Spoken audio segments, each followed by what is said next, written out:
ఆరోగ్యం, ఆత్మవిశ్వాసం అనూస్తో సాధ్యం. ట్రాన్స్ఫర్మేషన్ సర్వీసెస్ పైన ఫ్లాట్ 50% డిస్కౌంట్. అనూస్ సిన్స్ 1982. ఈరోజు బగారా రైస్ చేసుకుందామండి. తెలంగాణ స్పెషల్ అయితే పేరు మంచి బగారా రైస్ అని పెద్ద పేరు ఉంది, కానీ చాలా సింపుల్, చాలా ఈజీ. ఇక్కడ ఫ్రీక్వెంట్గా చేస్తారు. అసలు ఇక్కడ మన ఈ ప్రాంతంలో తెలంగాణలో ఈ తిరగమాత పెట్టడం, పెట్టడం, తాలింపు పెట్టడం, దాన్ని బగారించడం అనే అంటారు. బగారించడం అంటే తిరగమాత పెట్టడం అంతే. సింపుల్గా ఈజీగా చేసుకోవచ్చు. ఇదేంటంటే కొంచెం మంచి మసాలాదార్ కుర్మాలు కానీ, వెజిటేరియన్స్ అయితే పన్నీర్ కుర్మాలు కానీ ఏమైనా అలాంటి కుర్మాస్తో పాటు జీరా రైస్ లాంటిదే ఇంకా కొంచెం హెవీగా కాస్త స్పెషల్గా వస్తుంది. దీంట్లో మనం ఏమి కూర ముక్కలు వేసుకుని చేసుకోవచ్చు, వేయకుండా కూడా చేయొచ్చు. చాలా బాగుంటుంది. కుక్కర్లో చేసేసుకోవచ్చు, చక్కగా ఉంటుంది. బయట చేయటానికి కూడా ఇది అలవాటుగా ఉన్నవాళ్ళు విడిగా కూడా చేసుకోవచ్చు. కుక్కర్లో చేస్తే ఏంటంటే ఒక విజిల్ తోటి అయిపోతుంది. మొదలు పెట్టే ముందే ఒక గంట ముందే బాస్మతి రైస్ అయితే ఒక గంట ముందు కడిగి పెట్టండి. కడిగేసి శుభ్రంగా 2-3 సార్లు, ఎక్కువ నలపకుండా నీళ్ళు తీసి పక్కన పెట్టాము. ఇదిగోండి తడిగా కొంచెం ఆరిపోయిన బాస్మతి రైస్ ఉన్నాయి. ఒక 2 కప్పుల బాస్మతి రైస్ తోటి చేసుకుందామని. ఈ బగారా రైస్కి నూనె కంటే నెయ్యి చాలా బాగుంటుందండి తాలింపుకి. ఒకవేళ మన దగ్గర అవకాశం లేకపోతే నూనె వేసుకోవచ్చు, కానీ ఒక స్పూను నెయ్యి కూడా వేస్తే బాగుంటుంది. ఓ 2-3 స్పూన్ల నెయ్యి వేసాను, ఇంతే. ఇంకా పైన ఇంకేం వేయను. దీంట్లోకి ఏంటంటే 2 పెద్ద ఉల్లిపాయలు చీలికలు మనం పకోడీలకు చేస్తాం కదా, అట్లా చీల్చి పెట్టాను. ఒక 1/2 డజను పచ్చిమిరపకాయలు. కొంచెం మసాలా దినుసులు ఒక్కొక్కళ్ళు ఒక్కో రకంగా వేస్తారండి. షాజీరా ఇంపార్టెంట్. మామూలు జీరా వేస్తే మనకి జీరా రైస్ వాసన వచ్చేస్తుంది. షాజీరా వేసుకోవాలి. తర్వాత ఏమో లవంగాలు, ఏలక్కాయలు, దాల్చిన చెక్క ఇవన్నీ వేసుకుని కొంచెం జాపత్రి ఉంటే అది, తర్వాత ఏమో ఒక జాపత్రి పువ్వు, స్టార్ అనీస్ అంటారు అలాంటివి, ఇంకా మరాఠీ మొగ్గ అలా అనాస పువ్వు అలా కనపడతాయి కదా, వాటిని కూడా వేసుకోవచ్చు మన ఆసక్తిని బట్టి.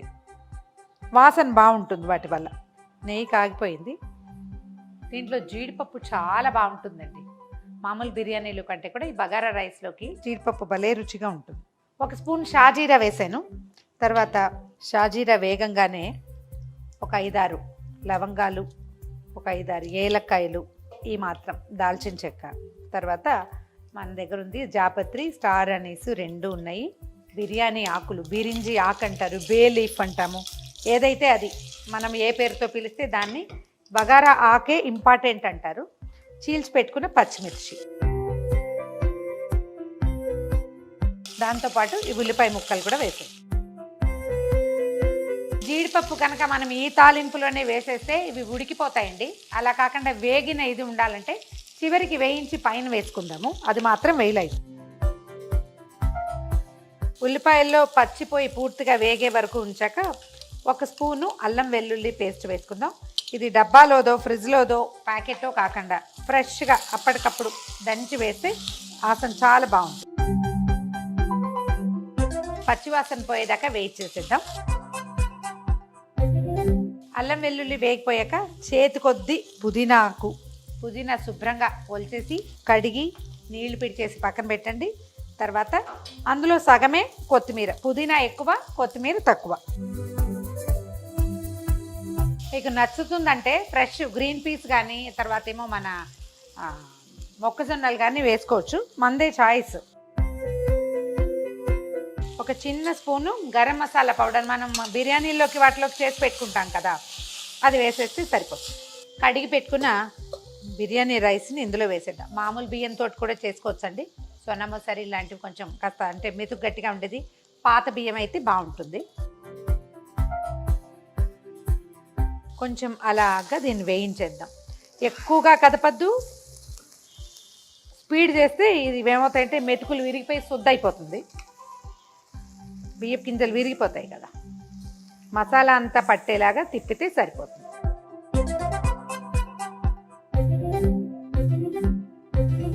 ఈ పండ్లకి అట్ల కాడలు ఉంటాయి కదా, దోసల కాడలు, అవి చాలా బాగుంటాయి.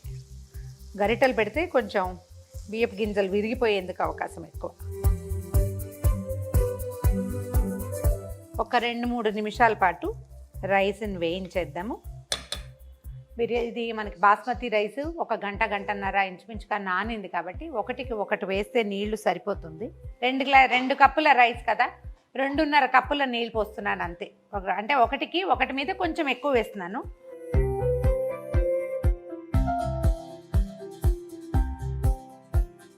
రైస్కి సరిపడా ఉప్పు వేసేద్దాము. ఒకసారి పైకి కిందకి కదిపేద్దాం. నెయ్యి సరిపడా వేసాం కాబట్టి పైన ఇంకేం వేయట్లేదండి. ఒక అరచెక్క నిమ్మరసం పిండుదాం, రుచి బాగుంటుంది. అన్నం బాగా విరిబడి కూడా వస్తుంది నిమ్మరసం వేయటం వల్ల. నిమ్మకాయ వేసాక ఒకసారి కదిపేసి మూత పెట్టేసి హై ఫ్లేమ్ మీద ఒక్క విజిల్ రానిస్తే ఈ రైస్కి సరిపోతుంది. కానీ విజిల్ని కదపడం కానీ అలా ఏమీ చేయకుండా ఒక 15 నిమిషాల పాటు దాన్ని అలాగే వదిలేయాలి. హీట్కి దాని అంతటా అది మొత్తం చక్కగా సెటిల్ అవుతుంది. వెయిట్ పెట్టేద్దాము. ఒక విజిల్ రానిచ్చి స్టవ్ ఆపేద్దాం. కుక్కర్ ఒక విజిల్ వచ్చింది, ఆపేసాను. స్టవ్ మీద అలాగే ఉండనివ్వండి, దాన్ని కదపద్దు, తీయద్దు. పూర్తి స్టీమ్ అంతా తగ్గిపోయి కుక్కర్ మూత దాని అంతటా అది ఊడొచ్చేదాకా అట్ట పెట్టేసేయాలి. జీడిపప్పులు వేయించి పక్కన పెట్టాను.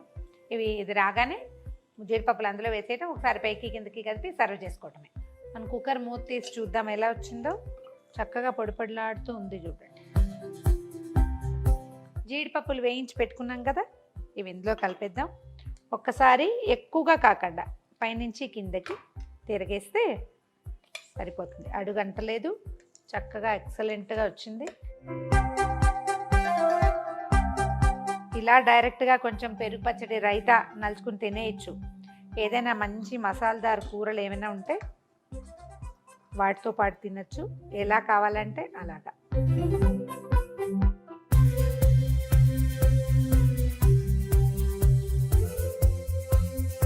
ఘుమఘుమలాడే బగారా రైస్, బగారా అన్నం అని కూడా అనొచ్చు.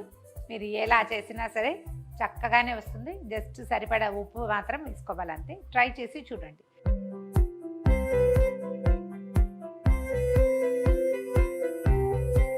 ఈ వీడియో కనుక మీకు నచ్చినట్లయితే లైక్ చేయండి, షేర్ చేయండి.